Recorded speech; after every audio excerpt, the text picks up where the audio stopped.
அன்பான மாலை வணக்கங்கள். நண்பர்கள் ரமேஷ் ஒரு மிகப்பெரிய வேலையை மிக எளிமையாக தொடர்ந்து செய்து கொண்டு வருகிறார் என்பது மிகுந்த மகிழ்ச்சி அளிக்கக்கூடிய செய்தியாக நான் பார்க்கிறேன். ஏனென்று சொன்னால்,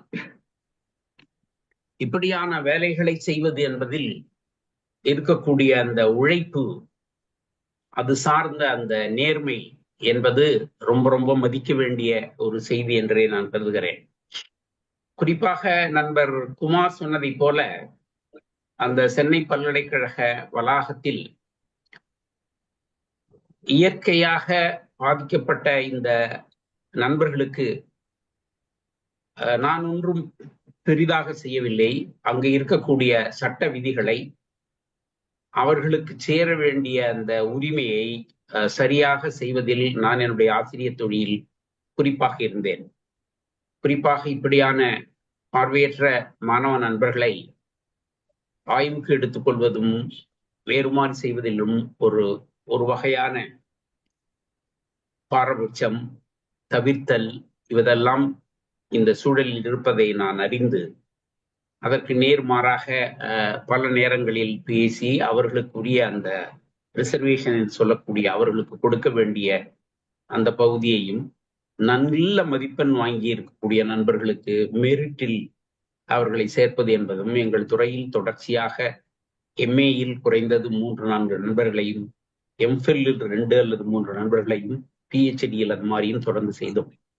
ஆகையினாலே என்னுடைய பணியை செய்தேன். இது ஒரு பெரிய விஷயம் இல்லை. அதை நண்பர்கள் நினைவு கூறுவதற்கு எனது நன்றியை தெரிவித்துக் கொள்கிறேன்.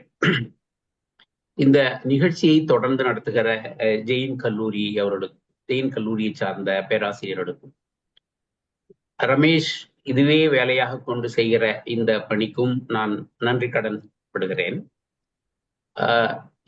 இந்த வகையான பேச்சுக்கள் இந்த நவீன ஊடக வளர்ச்சியில் ஒரு பரவலாக சென்றடைவது என்பதை நான் உணர்கிறேன். வழக்கமாக இந்த காணொளிகள் எப்படி கேட்கிறார்கள், காணொளியை கேட்பதன் மூலமாக எப்படியான வாய்ப்புகளை பெறுகிறார்கள் என்பதையெல்லாம் நன்றாக அறிய முடிகிறது. குறிப்பாக இந்த நண்பர்களுக்கு, பார்வையற்ற நண்பர்களுக்கு இந்த காணொளி வழியான செய்திகள் என்பவை மிகப்பெரிய ஒரு வாய்ப்பாக இருப்பதையும் நான் உணர்கிறேன். இந்த வகையில் இந்த ஊடகத்தில் நண்பர் ரமேஷ் தொடர்ச்சியாக இதுவரை 18 நூல்களை அறிமுகப்படுத்தி இருப்பதாக சொல்கிறார்கள். அது ரொம்ப முக்கியம்.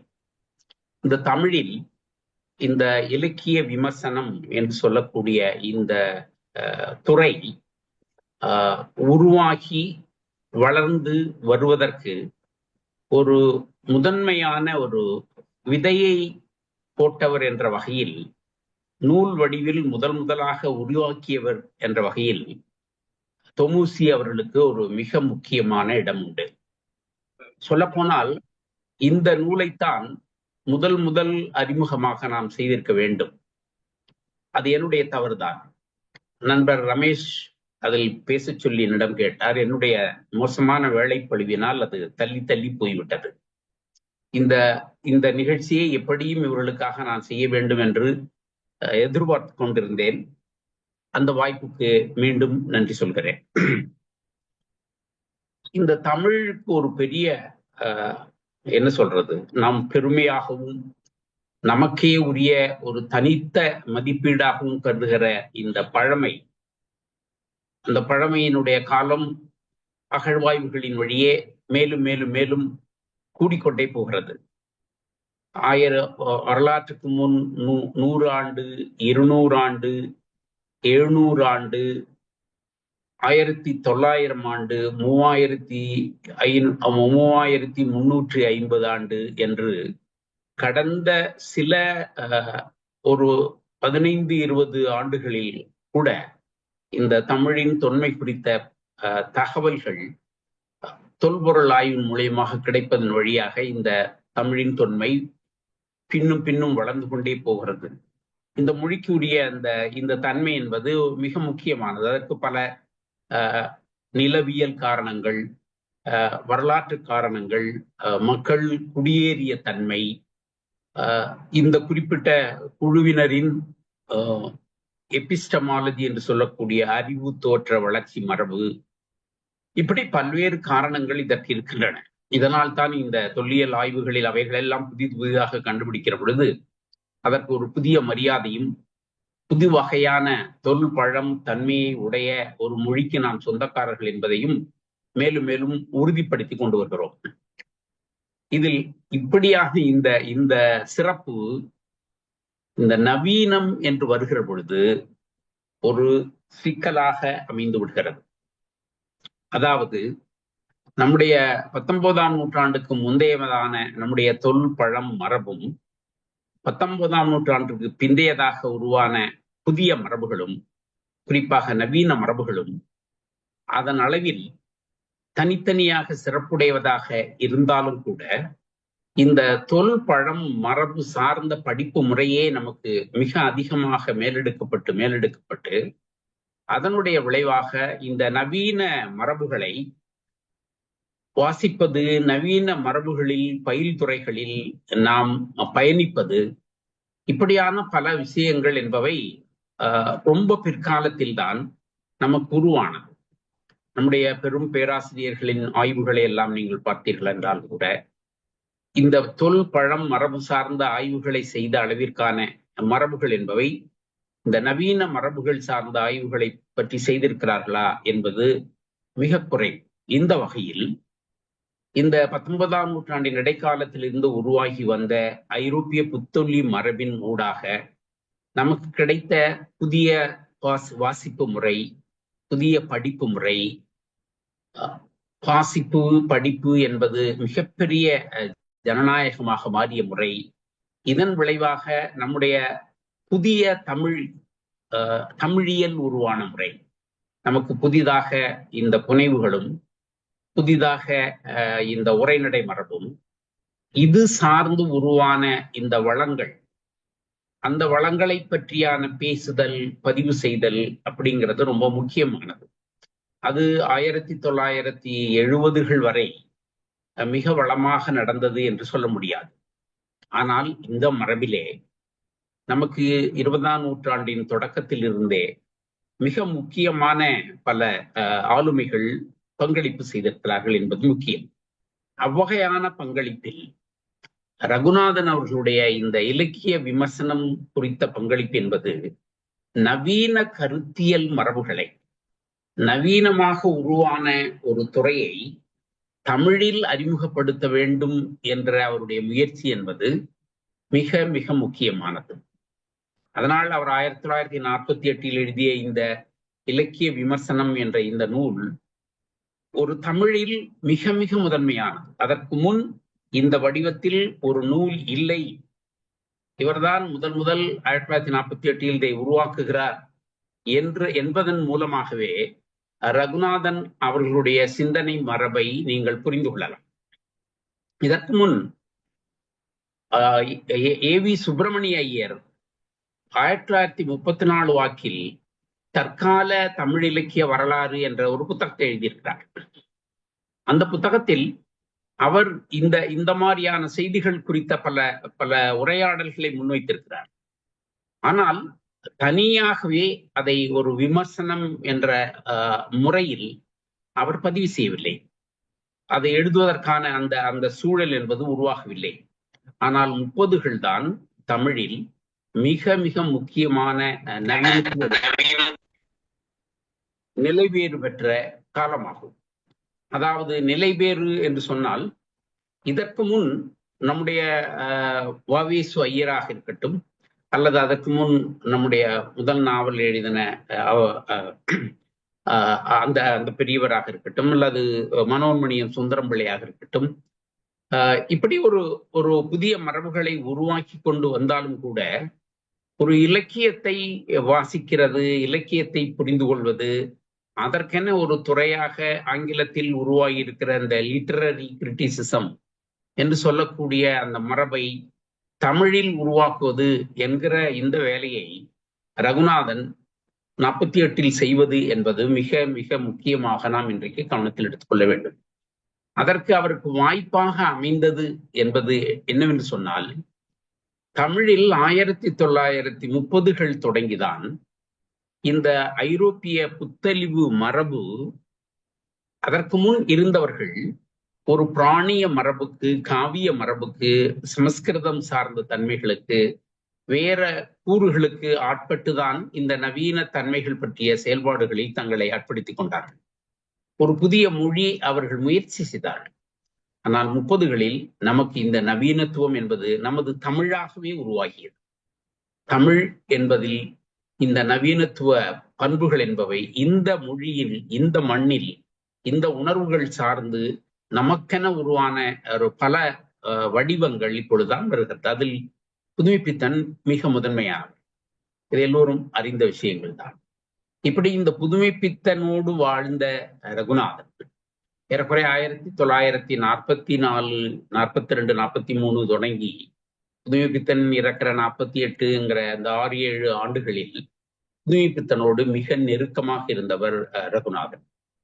அதற்கு பிறகு அதற்கு முன் உருவாகி வந்த அந்த நவீன சிறுகதை மரபும், நவீன புனைவு மரபுகள் அல்லது நவீன வசன மரபுகள், கவிதை மரபுகள், இவை எல்லாவற்றையும் பற்றியான ஒரு உரையாடலை நிகழ்த்தி கொண்டே இருந்தவராக இருந்தார். அதற்கு அவர் புதுமைப்பித்தனோடு கொண்டிருந்த அந்த நெருக்கமான உறவு முக்கியமாக இருந்தது. எனவே அந்த நூல் இன்றைக்கு வாசிக்கிற பொழுது அதில் அவர் எழுதுகிற பல செய்திகள் முக்கியமானவையாக இருக்கின்றன. அந்த நூலில் உள்ளிருந்து சில செய்திகளை உங்களுக்கு அறிமுகப்படுத்துவது அவசியம் என்று நான் கருதுகிறேன். என்னுடைய பேச்சில் இந்த நூலில் உள்ளிருந்து செய்யப்பட்டிருக்கிற இந்த செயல்பாடுகள் தொமுசி ரகுநாதன் என்று சொல்லக்கூடிய ஒரு ஆளுமையை பல்வேறு ஆய்வுகள் அல்லது விமர்சனங்கள் என்று சொல்லக்கூடிய செயல்பாடுகளில் அவர் ஈடுபடுத்தி கொண்ட பொழுது, அதில் புதுமைப்பித்தன் என்ற ஒரு ஆளுமையை மட்டும் அவர் எப்படி தொடர்ந்து தன் வாழ்நாள் முழுக்க செய்து கொண்டிருந்தார். இந்த இலக்கிய விமர்சனம் என்று அவர் எழுதிய அந்த நூலுக்கான ஒரு எடுகோலாக தான் கருதிய இந்த மரபை இன்னொரு ஆளுமையின் ஊடாக எப்படியெல்லாம் பயன்படுத்தலாம், எப்படி வெளிப்படுத்தலாம் என்பதாக அவருக்கு நீங்கள் பாரதியையும் எடுத்துக்கொள்ளலாம், இளங்கோவடிகளையும் எடுத்துக்கொள்ளலாம். அவருடைய மிக முக்கியமான பழைய இலக்கியங்கள், இடைக்காலத்தில் வந்த சமுதாய இலக்கியம் என்று சொல்லக்கூடிய அவர் நூலில் இருக்கக்கூடிய செய்திகளையும் எடுத்துக்கொள்ளலாம். சோவியத் இலக்கியங்களை பற்றி அவர் எழுதிய பல விஷயங்களையும் எடுத்துக்கொள்ளலாம். இப்படி பல துறைகளில் அவர் தொடர்ச்சியாக செய்தார் என்பதை நண்பர் சங்கர் விரிவாகவே உங்களுக்கு சொன்னார். ஒரு மொழிபெயர்ப்பாளராக, ஒரு பாட்டரங்கத்தினுடைய பாடல் எழுதுவோராக, அதாவது பேச்சு முறை வழியான கவிதை மரபுக்கு சொந்தக்காரராக, அதை போல புனைகதைகளை எழுதுபவராக, இப்படி பல துறைகளிலும் அந்த காலத்தில் 30களிலிருந்து 60கள் வரை இந்த 30 ஆண்டுகளை எடுத்துக்கொண்டீர்கள் என்று சொன்னால், தமிழில் உருவான எல்லா ஆக்கப்படைப்பாளிகள் மத்தியிலும் இந்த தன்மை இருப்பதை நீங்கள் பார்க்க முடியும்.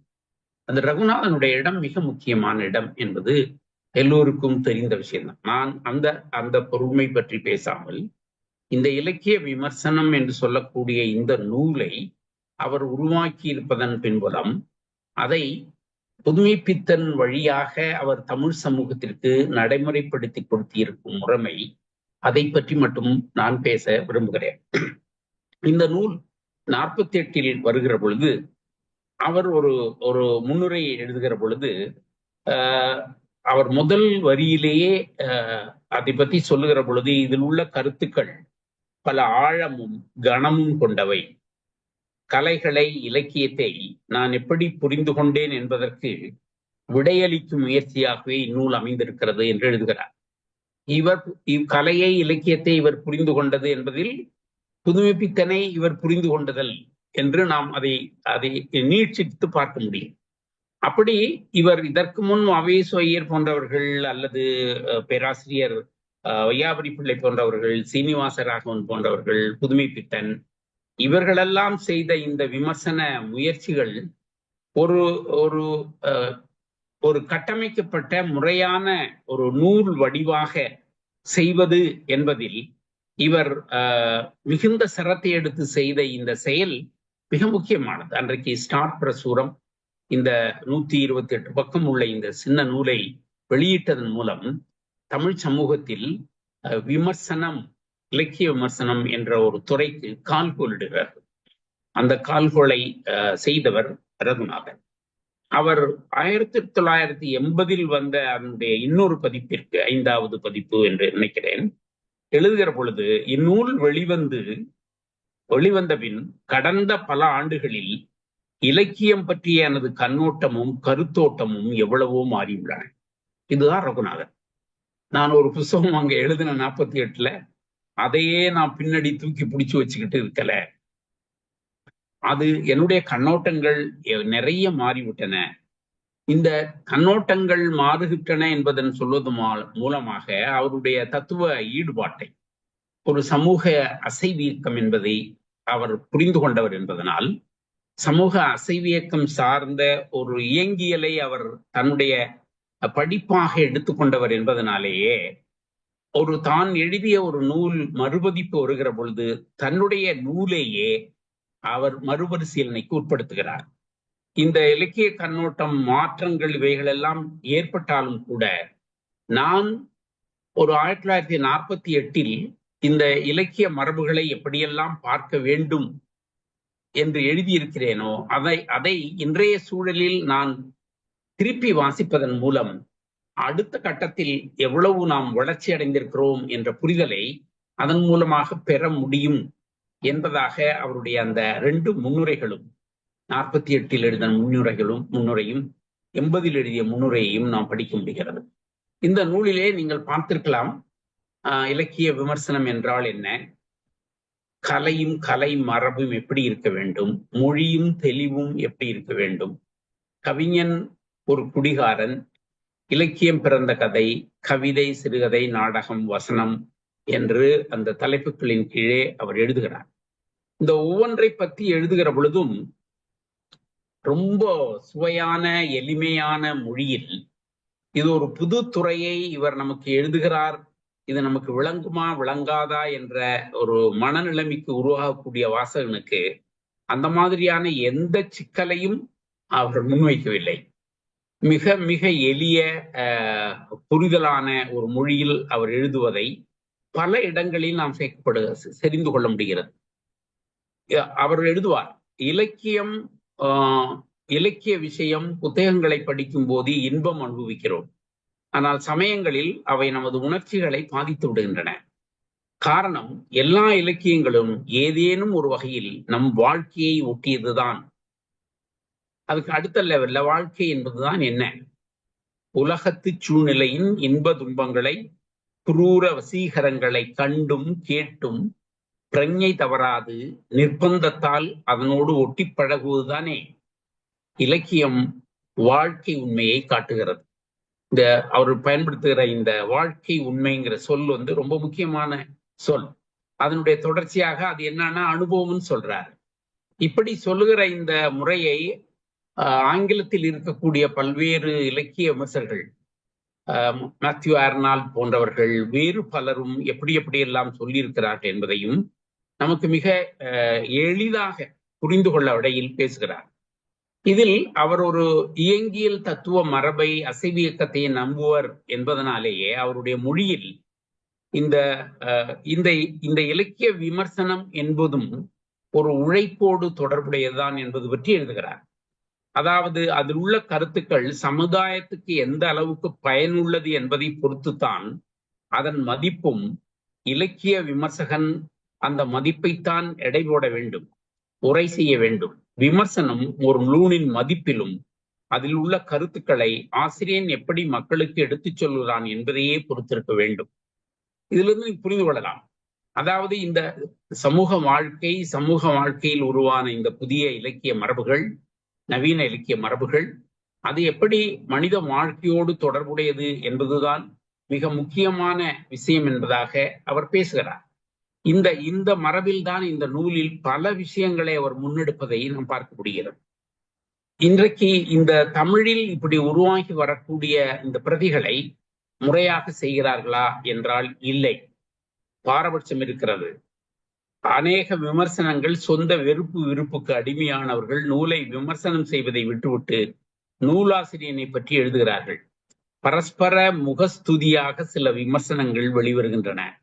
அதனால்தான் ஒரு நூலை வானலாவ புகழ்வதும் நிர்ணயமற்று தாக்குவுமான விமர்சனங்களும் பட்டும் படாமலும் கவர்ச்சிகரமான மேலட்டைக்கு புஷ்பாஞ்சலி செய்யும் மதிப்புரைகளும் வெளிவருகின்றன என்று 48 எழுதுகிறார். இன்றைக்கு இந்த தன்மை அதனுடைய அளவை கடந்து எவ்வளவு அதிகமாக நடைமுறையில் இருக்கிறது என்பதை நாம் புரிந்து கொள்ள முடியும். இப்படி ரகுநாதனுடைய இந்த அணுகுமுறை சார்ந்து உருவான இந்த நூலில் கலை பற்றிய அவரது வரையறைகள் என்பவை மிக மிக முக்கியமான பல செய்திகளை நமக்கு சொல்வதாக இருக்கின்றது. கலை என்பது என்ன? கலை என்பதை நாம் எப்படி புரிந்து கொள்வது? கலைக்கும் விமர்சனம் எழுதுவதற்கும் என்ன விஷயம்? அதாவது 1947 மாயாவாதத்தை பற்றி பேச வேண்டாம். இன்னும் 1 மணி நேரம் கழித்தால் எனக்கு பசி எடுத்துவிடும். செவிக்குணவு இருக்கட்டும், வயிற்று உணவை நான் பார்க்க முடியாது, வயிற்று உணவை நான் மறக்க முடியாது. சாரி, இதோ என்னை கடிக்கிற மூட்டையை நசுக்க வேண்டும் என்று தோன்றுகிறது. ஏன்? நான் ஒரு ஜடம். நானும் ஜடத்தைத்தான் நம்புகிறேன். அதாவது லோகாயதவாதி, மெட்டீரியலிஸ்ட். இது ரொம்ப முக்கியம். இந்த லோகாயவாதின்னா என்ன, மெட்டீரியலிஸ்ட்னா என்ன, இதனுடைய விளக்கங்கள் எல்லாம் உங்களுக்கு தெரியும்னு நினைக்கிறேன். அதாவது ஒரு இலக்கிய மரபை எழுதுகிற பொழுது ஒரு மெட்டீரியலிஸ்டாக நான் செயல்படுகிறேன் என்பதை இந்த கலை என்பதை பற்றி பேசுகிற பொழுது சொல்லுகிறார். மெட்டீரியலிசம் தோனே நீங்க ரொம்ப பயந்துட வேண்டாம். மனித வாழ்க்கை என்பது இயற்கையோடு தொடர்புடையது. இயற்கை நிகழ்வுகளை மனிதன் எதிர்கொண்டுதான் இயற்கையை நாள்தோறும் வெற்றி கொண்டு மாற்றிக்கொண்டே வருகிறான். இதுதான் நடக்கிறது. இது உங்களுக்கு புதிய விஷயம் இல்லை.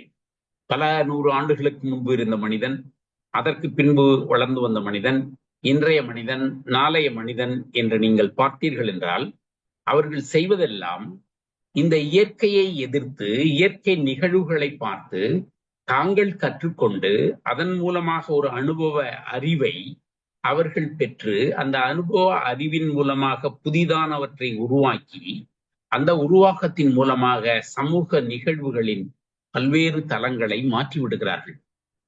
நாம் இன்றைக்கு பயன்படுத்துகிற இந்த ஊடகமாக இருக்கட்டும், நாம் பயன்படுத்துகிற அனைத்து மின் தொடர்பான இந்த ஊடகங்கள் இல்லாவிட்டால் என்ன வாழ்க்கை, நம்முடைய இந்த கைபேசி இல்லாவிட்டால் என்ன மாதிரியான வாழ்க்கை, இதையெல்லாம் பற்றி நாம் பேசுவதும் அது எப்படி உருவாகி வளர்ந்து வந்தது என்பதை பற்றி சொல்வதுதான் மெட்டீரியலிசம், லோகாயம். இவர் ஒரு கலை என்பதை அப்படித்தான் புரிந்து கொள்ள வேண்டும் என்று சொல்லுகிறார். அப்படி புரிந்து கொள்வதன் மூலமாகத்தான் நீங்கள் இந்த இலக்கிய பிரதிகளை சரியாக புரிந்து கொள்ள வேண்டும் என்று சொல்கிறார். கலை மரபு என்பது என்ன என்ற கேள்வியை எழுப்பலாம். ஆனால் அது கலையை போலவே சுற்றி சுற்றி செல்லும். எனினும் கலை மரபை தெரியாமல் பின்னால் வரும் விஷயங்களை அறிய முடியாது. கலை மரபை அறிவதற்கு நாம் ஓரளவு மனித சரித்திரம் தெரிந்து கொள்ள வேண்டும். டார்வின் பரிணாம விதியை ஒப்புக்கொண்டோமானால் முதல் மூளையில் ஏதோ சலனம் ஏற்பட்டு தலையை சொரிந்து கொண்டு பூனை நிமிர்த்தி நடந்த முதல் குரங்குதான் மனிதன். ஆதி மனுஷனுடைய வாழ்வெல்லாம் வெறும் உயிர் வாழும் போராட்டம்தான். பிறகுதான் அவன் மிருகங்களை வசக்கிக் கொண்டதும் விவசாயத்தில் இறங்கியதும். மனிதனும் ஒரு மிருகம்தான். இந்த மிருகத்துக்கு சிந்திக்க தெரியும், சிரிக்க தெரியும். மிருகங்களைப் போல மனித வர்க்கம் மந்தையாக வாழ்ந்து வரும் பிராணிதான். அதாவது மனிதர்கள் கூட்டு வாழ்க்கை நடத்தினார்கள். உலகத்து மனித வர்க்கத்தின் பிள்ளை தொட்டிலான மத்திய ஆசியாவிலிருந்து மனித வர்க்கம் பல்வேறு கிளைகளாக பிரிந்தும் கிழக்கிலும் மேற்கிலும் தெற்கிலும் சென்றது. ரகுநாதன் அவருடைய காலத்துல இதை மத்திய ஆசியா என்று சொல்கிறார்கள். இன்றைக்கு அந்த கோட்பாடு தவறாக நிரூபிக்கப்பட்டு விட்டது. ஆப்பிரிக்காவில் இருந்துதான், தென் ஆப்பிரிக்க நதிப்பகுதியில் இருந்தான் இந்த மனித கூட்டம் உலகெங்கும் பரவியது என்பதை அண்மை கால இந்த மைக்ரேஷன் கோட்பாடு என்று சொல்லக்கூடிய இந்த ஆய்வாளர்கள் உறுதிப்படுத்தியிருக்கிறார்கள். அவர் சொல்றார், இந்த மாதிரி மனித கூட்டம் பறந்து விரிந்து வாழ்கிற வாழ்முறையின் ஊடாக உருவாகும் ஒரு செயல்பாடுதான் கலை. அந்த கலையில் ஒன்றுதான் இலக்கியம். அப்போ அந்த இலக்கியத்தை பற்றி நீங்கள் பேச வேண்டும் என்று சொன்னால் அது அந்த இலக்கியத்தில் இருக்கக்கூடிய மொழியை பற்றி பேச வேண்டும். மொழி என்பது எப்படி மிக தெளிவுடையதாக இருக்க வேண்டும். அவர் சொல்றார், தமிழ் என்றால் ஒரு பாஷை மட்டுமல்ல, ஒரு கலை, ஒரு கலாச்சாரம், ஒரு இசை, ஒரு சிற்பம், ஒரு மகத்தான சக்தி. இதையெல்லாம் நீங்க எப்படி புரிந்து கொள்ளணும் பாருங்க என்று எடுத்துக்காட்டினார். மேலும் வைதீக தமிழ் பண்டிதர்களின் ஏகபோக ஆட்சிக்கு தமிழை விட்டுவிடக் கூடாது என்ற கொள்கையை வற்புறுத்தி தெருவெல்லாம் தமிழ் முழக்கம் செய்திருக்கிறார்கள். தமிழ் மன்றங்களை ஸ்தாபித்திருக்கிறார்கள். தமிழன் என்ற பெருமை உணர்ச்சியையும் போட்டிவிட்டார்கள். அதாவது இப்படியான ஒரு மெட்டீரியலிசம் பேசுபவர்கள், மார்க்சிய தத்துவம் மரபில் இந்த செய்திகளை பேசுபவர்கள் எல்லாம் இந்த தமிழின் பெருமை, தமிழின் பழமை, இந்த விஷயங்களை எல்லாம் ஏற்றுக்கொள்ள மாட்டார்கள், பேச மாட்டார்கள் என்ற ஒரு வரட்டுத்தனமான பார்வை பலருக்கு உண்டு. அது இயற்கையின் இயங்கியல் பற்றி தெரியாதவர்கள் செய்யக்கூடிய ஒரு தவறு. ஆனால் இந்த மெட்டீரியலிசம் தான் இவற்றை எல்லாவற்றையும் நமக்கு கற்றுத்தரும் என்பதை தான் எழுதக்கூடிய இந்த சின்ன இலக்கிய விமர்சனம் என்ற நூலில் எவ்வளவு அழகாக அவர் செய்கிறார். இந்த கவிஞன் ஒரு குடிகாரன் என்று எழுதுகிற அந்த அந்த பகுதியில் எப்படி இந்த ரிக்ஷா தொழிலாளிகளும் வேறு கூலிக்காரர்களும் கவலையை மறப்பதற்கு கல்லை அருந்துகின்றனர். அவர்கள் உலகில் வேறு யாருக்குமே கவலைகள் கிடையாதா? கவலை என்பது எல்லோருக்கும் உண்டு. தராதர வித்தியாசம் இருக்கலாம். ஆனால் ஒவ்வொருவரும் கலையை எப்படி சிறிது நேரம் மறந்திருக்கிறார்கள். ஏதேனும் ஒரு மனமயக்கத்தில் ஈடுபாட்டில் மற்ற கவலைகளை மறந்து விடுகிறார்கள். அந்த மயக்கத்திற்கு கல்தான் வேண்டும் என்பதில்லை, கலையும் உபயோகப்படலாம். இதான் இலக்கிய விமர்சனம் சொல்றாரு. நீங்க ஒரு நாவலை படிக்கிறப்போ, ஒரு சிறுகதையை படிக்கிறப்போ, ஒரு கவிதையை படிக்கிறப்போ நீங்கள் ஒரு மயக்கத்திற்கு ஆளாகிறீர்கள். நீங்கள் வேறு உலகத்திற்கு செல்கிறீர்கள். அதைத்தான் இலக்கிய விமர்சனமாக நீங்கள் எப்படி புரிந்து கொள்ள வேண்டும் என்பதை அவர் மனிதன் கவலையை மறப்பதற்கு கல்லும் கலையும் மட்டும் உதவவில்லை. ஏதேனும் ஒரு குறியீடு, ஒரு நம்பிக்கை, அதுவே போதும்.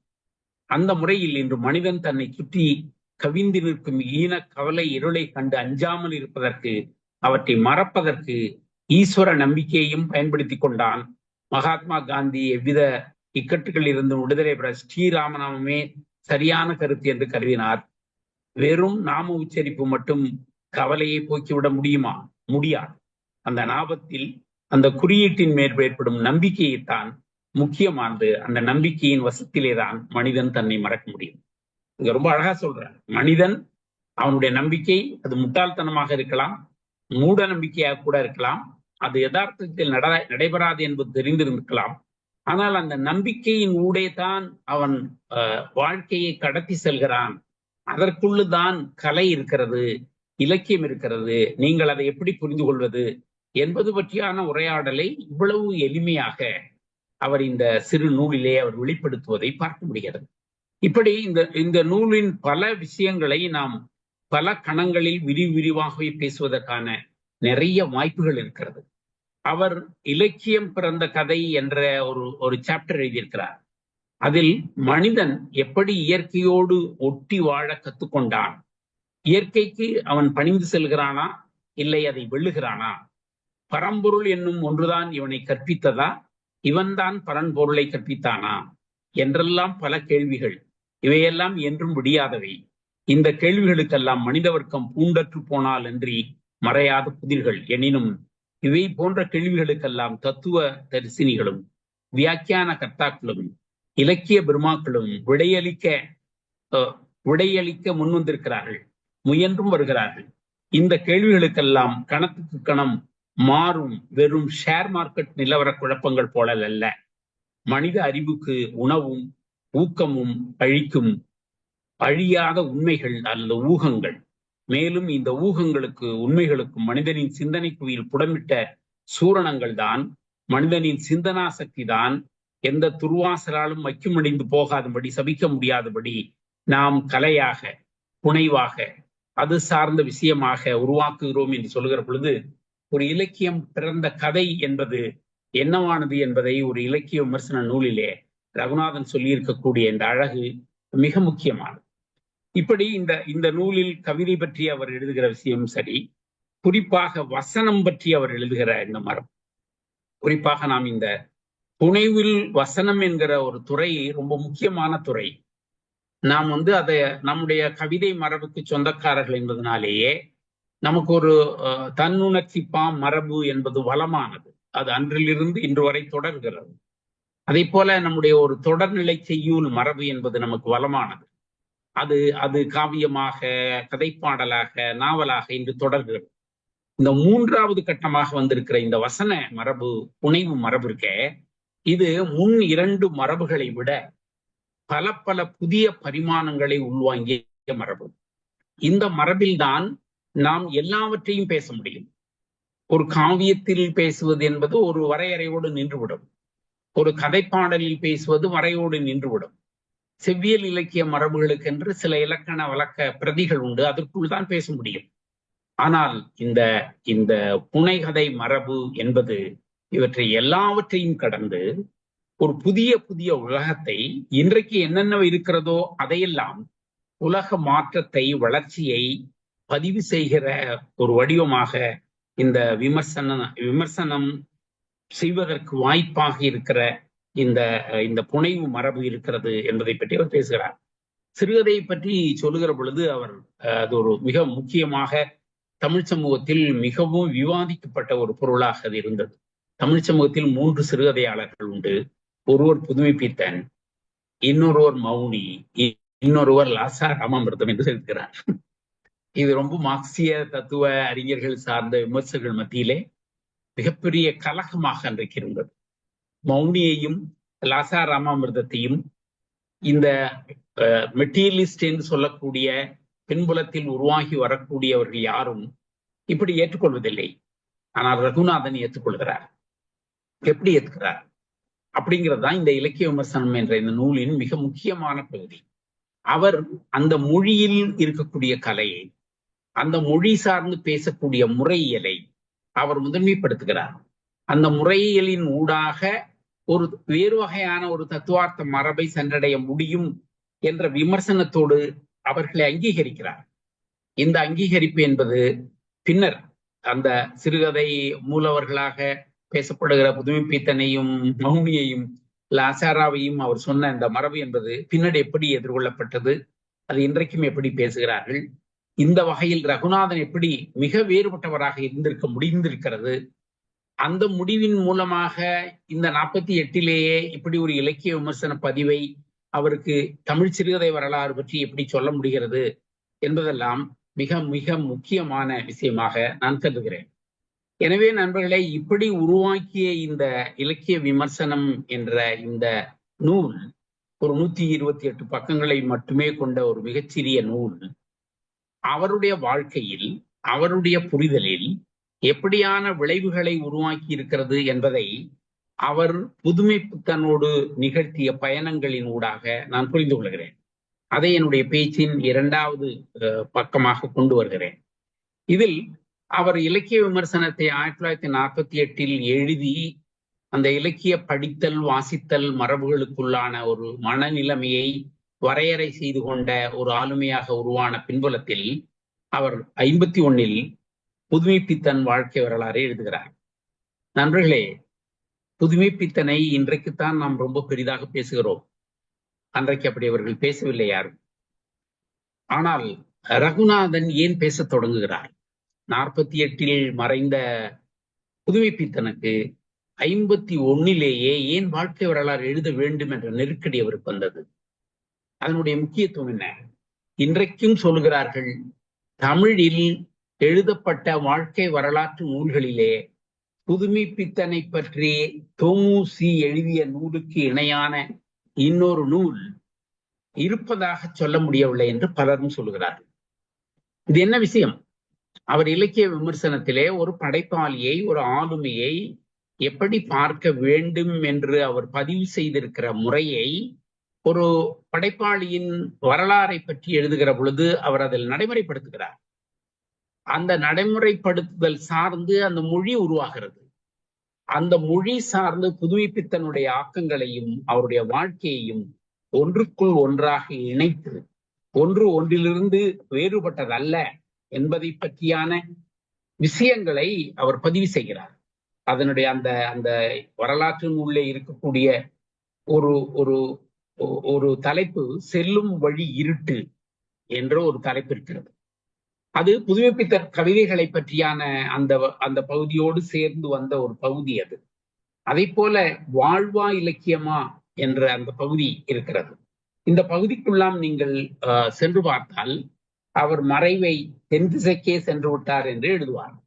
இப்போ இங்க இங்க இங்க என்ன என்ன நடக்குதுன்னு சொன்னா, இவ்வளவு பெரிய ஆளுமை புதுமைப்பித்தன் தமிழில் புனைவு மரபை நிலைபேறு செய்த மனிதன். இதற்கு முன் இருந்த மரபுகளை எல்லாம் மாற்றி மாற்றி மாற்றி அதனுடைய உச்சத்திற்கு கொண்டு சென்ற மனிதன் புதுமைப்பித்தன் என்கிறதை புரிந்து கொண்ட ரகுநாதன் அவருடைய வாழ்க்கையை எழுதுவதுதான் அவர் இலக்கிய விமர்சனம் என்ற அந்த நூலை எழுதியதற்கான உருவாக்கியதற்கான ஒரு மிகப்பெரிய செயல்பாடாக நான் கருதுகிறேன். நீங்கள் அந்த நூலை வாசிக்கிற பொழுது எல்லா இடங்களிலும் நீங்கள் அதை நன்றாகவே புரிந்து கொள்ளலாம்.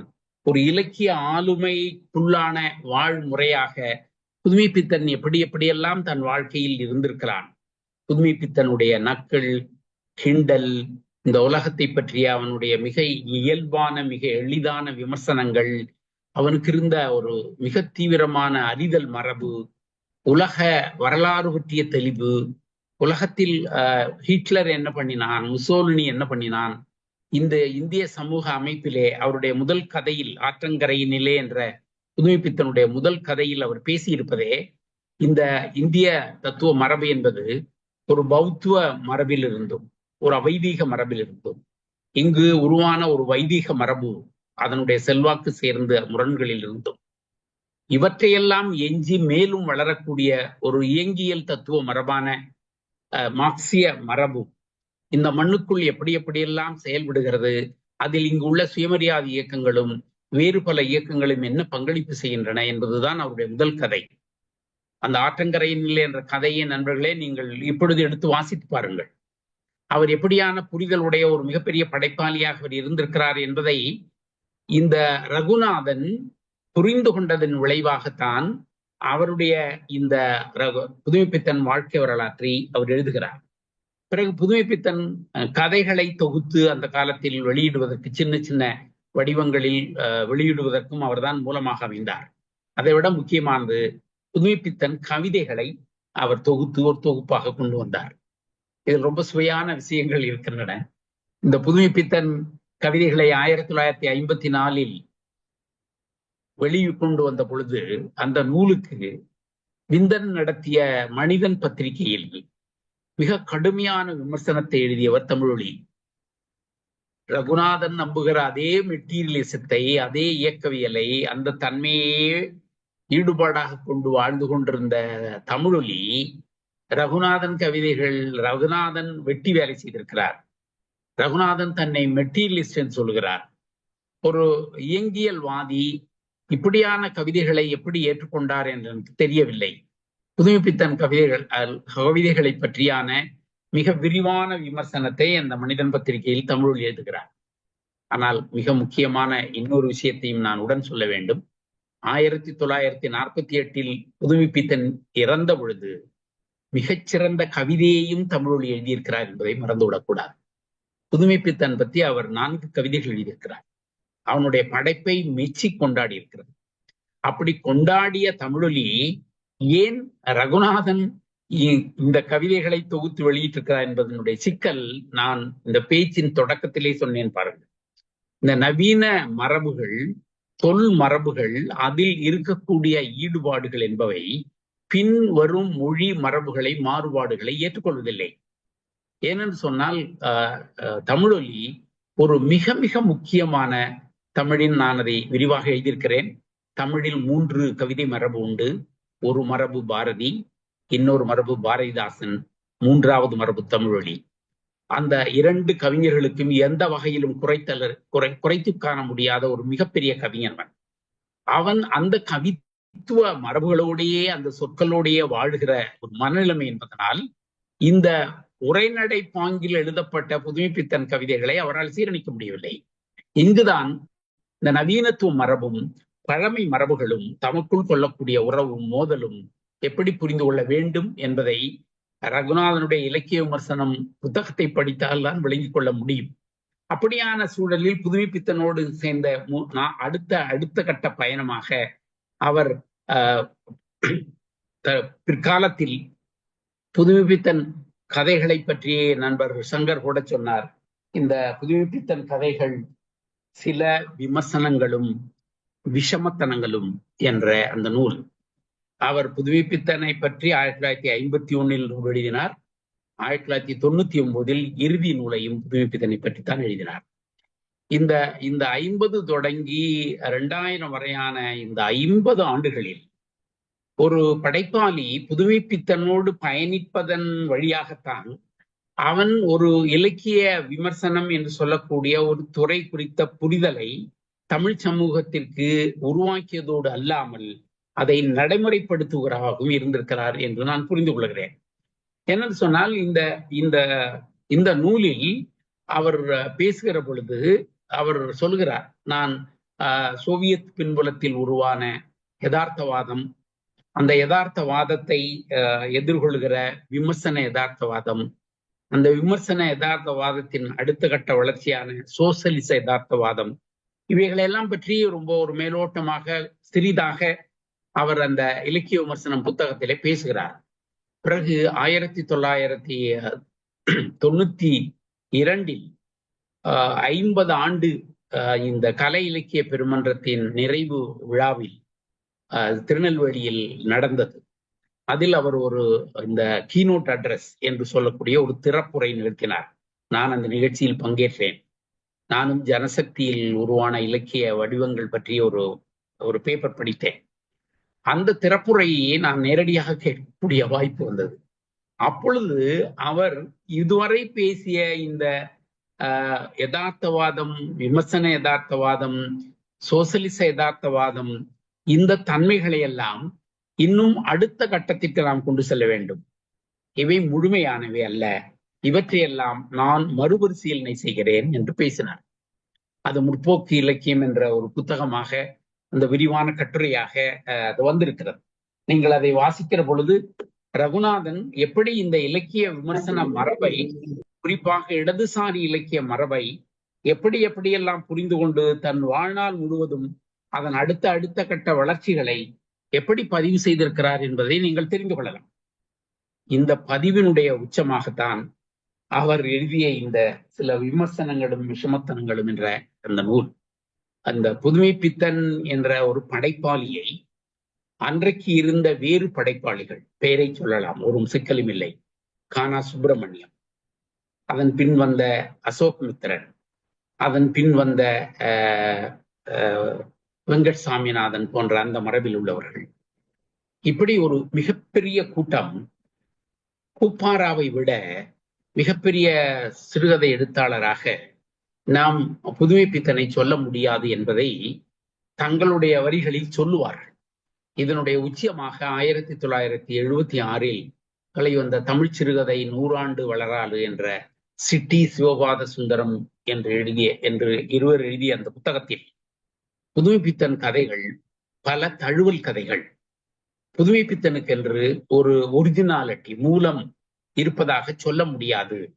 இதை அவர் எப்படி இந்த பிரெஞ்சு கதைகள், அவற்றில் இருந்த தன்மைகள், இவற்றையெல்லாம் எப்படி அவர் உள்வாங்கி கதைகளாக எழுதியிருக்கிறார் என்பதை பற்றி ஒரு பெரிய சாப்டர் எழுதினார். இது பற்றிய ஒரு நல்ல விவாதம், விஷயங்கள் எல்லாம் அந்த காலத்தில் நடைபெறவே இல்லை. ஏதோ சில பேர் இப்படி இந்த சிட்டி எழுதுகிறாரே என்று பேசிக் கொண்டிருந்தார்கள். ஆனால் இவற்றையெல்லாம் ரகுநாதன் உள்வாங்கி இதன் ஒவ்வொரு காலகட்டத்திலும் இவர்கள் யார் எப்படி இவரை பேசியிருக்கிறார்கள் என்பதை பற்றி அவர் விரிவாக எழுதிய நூலே இந்த நூல். இந்த நூல் அவர் எழுதுவதில் என்னுடைய சிறிய பங்களிப்பும் உண்டு. அவர் சில கட்டுரைகளை, அசோகமித்திரனுடைய இந்த கட்டுரை கனையாழி பத்திரிகையில் வந்திருக்கதாக கேள்விப்பட்டேன், அதை நீ எனக்கு எடுத்து அனுப்ப முடியுமா அரசு என்று ஒரு கார்டு போடுவார். நான் மறைமலடிகள் நூலகத்திலும் வேறு பல இடங்களிலும் அந்த காலத்தில் கிராம ஊழியன் பத்திரிகையிலும் சுதேசமித்திரன் பத்திரிகையிலும் பின்னர் வெளிவந்த கனையாழி போன்ற பத்திரிகைகளும் இந்த இலக்கிய வட்டம் கானாசு நடத்திய பத்திரிகையிலும் இப்படி பல்வேறு பத்திரிகைகளில் புதுமைப்பித்தனை பற்றி இவர்கள் எழுதிய பல கட்டுரைகளை படியெடுத்து அவருக்கு நான் அனுப்பிய ஒரு அரிய வாய்ப்பு எனக்கு கிடைத்தது. அது குறித்து அந்த நூலின் முன்னுரையில் விரிவாக தொமுசி பதிவு செய்திருக்கிறார். அந்த அந்த நூலில் அவர் பேசுவது என்பது ஒரு தமிழின் ஒரு மிக மிக முக்கியமான ஆளுமையை, படைப்பாளியை தமிழ் விமர்சன உலகம் எப்படி பார்த்திருக்கிறது, அப்படி பார்ப்பதற்கான காரணங்கள் என்ன, அந்த காரணங்களை அவர் முன்னெடுக்கிற பொழுது தமிழ் சமூகத்தில் உருவான சுயமரியாதை இயக்கம், சுயமரியாதை இயக்கம் சார்ந்து உருவான பார்ப்பனிய ஆதிக்கம், இந்த பார்ப்பனிய ஆதிக்கம் சார்ந்து ஏற்பட்ட இலக்கிய விமர்சன முறைகள், இலக்கிய உருவாக்க முறைகள், அதை சார்ந்து புதுமைப்பித்தன் என்ற ஒரு மனிதரை இந்த பார்ப்பனியம் என்று சொல்லக்கூடிய நவபாசிசம் என்று சொல்லக்கூடிய ஒரு மிக அதிகார சக்தி அந்த மனிதனை எப்படி எப்படியெல்லாம் பதிவு செய்திருக்குது என்பதை மிகச்சிறந்த ஆதாரங்களோடு அதை பதிவு செய்திருக்கிறார். இந்த ஆதாரங்களை சுந்தர ராமசாமி போன்றவர்களால் ஏற்றுக்கொள்ள முடியவில்லை என்பது வேறு கதை. ஆனால் அந்த தமிழ் சமூகத்தில் ஒரு 50 ஆண்டுகளில் தான் நேசித்த, தான் வாழ்ந்த, தான் தெரிந்து கொண்ட ஒரு ஆளுமையை, அதாவது அவர் அவரோடு நெருக்கமாக இருந்தார், அவருக்கு தெரிந்தவர் என்பதனால் அவர் அப்படி எழுதியிருக்கிறார் என்று நீங்கள் எளிமையாக புரிந்து கொண்டால் அது உங்கள் தலைவலி. ஆனால் புதுமைப்பித்தனை மீறிய தமிழ் சமூகத்தில் பிரிதொரு மிகப்பெரிய படைப்பாளி எவன் இருக்கிறார்? யாரை சொல்ல முடியும்? இந்த கேள்வியிலிருந்து புதுமைப்பித்தன் என்கிற ஆளுமையை தொமுசி எப்படி புரிந்து கொண்டார்? அவர் மீது ஏற்றப்பட்ட இந்த அனைத்து கலங்கங்களையும் பொய்களையும் தூள் தூளாக உடைத்தெறிந்து அந்த இவர் ஒரு புதுமைப்பித்தன் இந்த ஒரு குறிப்பிட்ட கதையை அடிப்படையாக கொண்டு எழுதியிருக்கிறார் என்று சொன்னால் அந்த குறிப்பிட்ட மூல ஆங்கில கதையை பற்றி விரிவான அறிமுகத்தை கொடுப்பார். புதுமைப்பித்தனுடைய கதைகளை பற்றி விரிவான அறிமுகத்தை கொடுப்பார். வாசகர்களே, நீங்களே புரிந்து கொள்ளுங்கள், இந்த கதை புதுமைப்பித்தன் அதை பார்த்து எழுதியதா, அதன் தழுவலா, இப்படி சொல்லுகிறார்களே என்ன காரணம் என்பது பற்றியெல்லாம் அவர் விரிவாக பேசி தமிழ் சமூகத்தில் இருந்த இந்த பார்ப்பனிய ஆதிக்க அரசியல் என்பது ஒரு மிகப்பெரிய படைப்பாளியை கொச்சைப்படுத்தியது, அதை நாம் புரிந்து கொள்ளவில்லை என்று தமது இறுதி காலத்தில் சொல்கிறார். இதற்கு முன்பெல்லாம் இந்த மாதிரியான சொற்றொடர்களை, பார்வையை அவர் முன்னிறுத்தியவர் இல்லை, எழுதியவர் இல்லை. ஆனால் இறுதி காலத்தில் அப்படி எழுத வேண்டிய அவசியம் ஏன் உருவானது? அதற்கு மிக முக்கியமான காரணம் 1990களில் ஏற்பட்ட தமிழ் சமூக வரலாறு குறித்த புரிதல்கள். அம்பேத்கர் போன்றவர்களை புதிதாக புரிந்தது, தந்தை பெரியாரை புதிதாக வாசிக்க தொடங்கியது. தமிழ் சமூகம் 1990, 2000களில் தந்தை பெரியாரை பற்றி பேசுகிறது. அதற்கு முன்பு அவரை பற்றிய கொச்சைப்படுத்தப்பட்ட, எளிமைப்படுத்தப்பட்ட, கேவலப்படுத்தப்பட்ட பேச்சுக்கள் மட்டுமே உண்டு. அதை மார்க்சிஸ்டுகள் என்று சொல்பவர்களும் செய்திருக்கிறார்கள், சாதாரண திருவாளர் வெகுசனமும் செய்திருக்கிறார்கள். சொல்லவே வேண்டாம், பார்ப்பனிய பின்புலத்தில் இருந்தவர்கள் அதை செய்யாமல் வேற என்னவற்றை செய்வார்கள். இப்படியான ஒரு தமிழ் சமூக அசைவியக்கத்தில் புதுமைப்பித்தன் என்கிற ஒரு படைப்பாளியை 50 ஆண்டுகளின் தொடர்ச்சியில் இறுதி காலத்தில் அவருடைய ஆக்கங்களை புரிந்து கொள்வதன் மூலம் எப்படியான தமிழ் சமூக வரலாறு அதற்குள் செயல்படுகிறது, அதை நாம் எப்படி புரிந்து கொள்ள வேண்டும் என்ற மெட்டீரியலிஸ்டாக, அந்த மெட்டீரியலிசம் சார்ந்த மனிதராக புதுமைப்பித்தன் இந்த புதுமைப்பித்தனை ரகுநாதன் கொண்டாடினார், பதிவு செய்தார். தன்னுடைய இறுதி மூச்சாகவே அதை வைத்துக் கொண்டு அடுத்த 2 ஆண்டுகளில் இறந்து போனார். எனவே நண்பர்களே, இந்த தமிழ் இலக்கிய விமர்சனம், இந்த இலக்கிய விமர்சனம் என்று சொல்லக்கூடிய இந்த குட்டி நூல் ரகுநாதன் உருவாக்கியது என்பது மிகச் சாதாரணமான விஷயம் இல்லை. அது ஒரு மிகப்பெரிய முக்கியமான விஷயம். நவீன மரபுகளை பற்றி புரிந்து கொள்வதற்கான அடிப்படை. ஒரு பழம் மரபிலிருந்து வேறுபட்டு நவீன சமூக உருவாக்க அசைவியக்க மரபில் எப்படி கலை இலக்கிய மரபுகள் உருவாகின்றன என்பதை பற்றிய புரிதலை சொல்லிய அந்த நூல், அந்த புரிதலை புதுமைப்பித்தன் வழியாக அவர் பதிவு செய்த வரலாறு நான் சொன்னேன். இதை போல பாரதியை பற்றி அவர் பதிவு செய்த வரலாற்றையும் பேச முடியும். இந்த இந்த பின்புலத்தில். இதில் விமர்சனங்கள் உண்டா? இவர் மிக கூடுதலாக அதிகமாக புதுமைப்பித்தனை பற்றி பேசுகிறாரா, எழுதுகிறாரா என்ற ஒரு நியாயமான கேள்வியை நீங்கள் எழுப்பலாம். சுந்தர ராமசாமி எழுப்புவதைப் போல, அசோகமித்திரன் எழுப்பியதைப் போல, வேறு பல நண்பர்களும் எழுப்பியதைப் போல நீங்கள் எழுப்பலாம். ஆனால் ஒரு தமிழ் சமூக வரலாறு படித்த மாணவனுக்கு அப்படி தெரியவில்லை.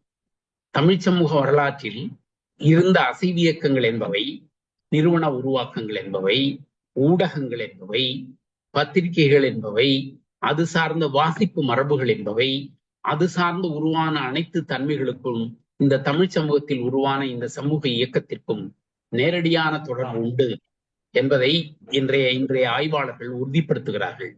இந்த உறுதிப்படுத்தலின் ஒரு பிரிவாகத்தான் புதுமைப்பித்தன் என்ற மிகப்பெரிய ஆளுமையை ரகுநாதன் என்ற மிகப்பெரிய விமர்சகன் மிக அழகாக தன் வாழ்க்கையில் பதிவு செய்திருக்கிறார் என்று நம்புகிறேன். நன்றி, வணக்கம்.